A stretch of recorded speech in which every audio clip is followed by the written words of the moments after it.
channel. My name is Manthan Sharma, student of MCA third year, IIPS DLV. Today we are going to uh, see the answers of my internal test one of data science. So let's start. Here are the questions. The questions are divided into four sections: Part A, Part B, Part C, and Part D. In the upcoming videos, we will see how many parts and how many questions are there. So let's start. So here measures of important statistics topic dispersions, especially in the concept of student feedback data, whether it is teacher quality scores, lab facility ratings, or peer collaboration effectiveness. Dispersion helps us both to understand how consistent varied student responses actually are. So when we collect feedback from thousands of students, uh, just looking at the average score isn't enough. So two teachers could both have an average of rating of 4 out of 5, but one may have extremely mixed reviews while the other may have very consistent ones. So this is where dispersion becomes essential. It tells us is the data tightly packed or is it widely spread out. So today we will look at the three most commonly dispersion measures used and how they are computed effectively when we have used different data sets.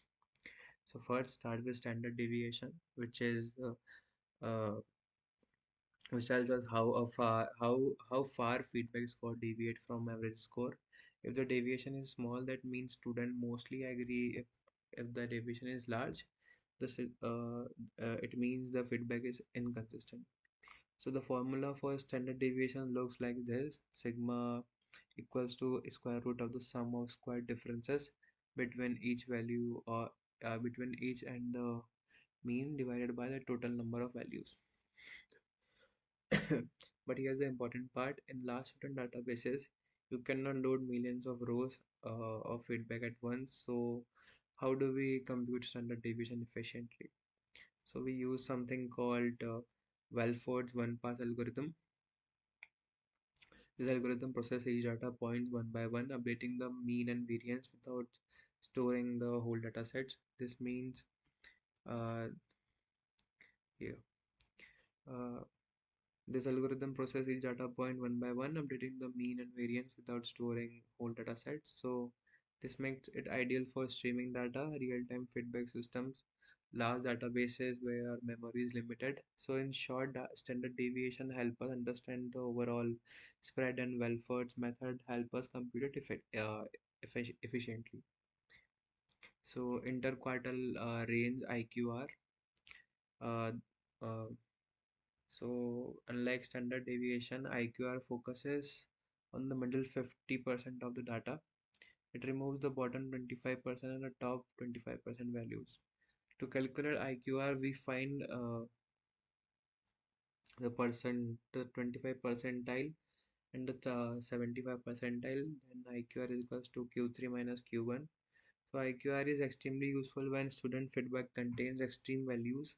For example, if a few students give lower ratings due to some isolated incidents, so these outliers won't affect IQR much. But the problem is calculating exact person percentile requires sorting the data, which is very slow for huge data sets. So instead, modern system use approximate quantile algorithms such as T-digest, Greenwald Khanna summary, and P-square algorithm.